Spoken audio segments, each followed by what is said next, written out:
আসসালামু আলাইকুম। তো আজকে বের হইছি ছাগল নিয়ে। তো ছাগল নিয়ে যাচ্ছি মাঠে, মানে ছাগলকে খাওয়ানোর উদ্দেশ্যে আরকি। তো ইতিমধ্যে আপনারা সবাই দেখে বুঝতেই পারছেন যে ছাগলটা ক্রস ব্রিডের একটি ছাগল। অনেক কয়েক মাস আগে আব্বু শখ করে এই ছাগলটি আমাদের বাসায় নিয়ে আসছিল। তখন এটা খুব ছোট্ট ছিল। তো এখন মাশাআল্লাহ অনেকটা বড় হয়ে গেছে আর এটা হিটে আসছিল।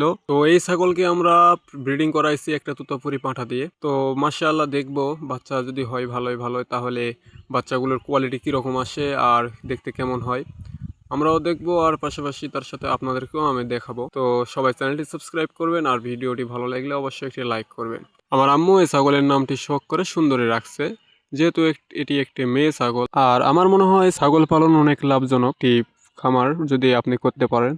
তো এই জন্য আমি আরও কিছু ছাগল আমার খামারে অ্যাড করব কিছুদিন বা কিছু কয়েক মাসের মধ্যেই আমি আমার খামারে আরও কিছু ছাগল আমি অ্যাড করবো ইনশাআল্লাহ। তো সবাই আমাকে সাপোর্ট করবেন আর আমার জন্য দোয়া করবেন। আর এভাবে আমার সুন্দরীকে আমি কিন্তু প্রতিদিন নিয়ে যাই না, আমার আব্বুই বেশিরভাগ নিয়ে যায়। আজকে আমি নিয়ে যাচ্ছি তাই একটি ভিডিও করছি। আপনাদের হয়তো মনে আছে যে আমরা কিছুদিন আগে ২টি জমিতে আমাদের ঘাস লাগাইছিলাম। তো সেই ঘাসগুলো মাশাআল্লাহ আস্তে আস্তে খুব ভালো কোয়ালিটির হচ্ছে। আপনারা দেখতেই পাচ্ছেন গ্রোথ খুব ভালোই হচ্ছে। আশা করি আর কিছুদিনের মধ্যে আমাদের গরু আর যেসব ভেড়া ছাগল রয়েছে সবাই ঘাস উপযুক্ত পরিমাণের ঘাস খেতে পারবে। তো এই বলতে বলতে আজকের ভিডিওটি শেষ করলাম। সবাই আমার জন্য দোয়া করবেন। আসসালামু আলাইকুম।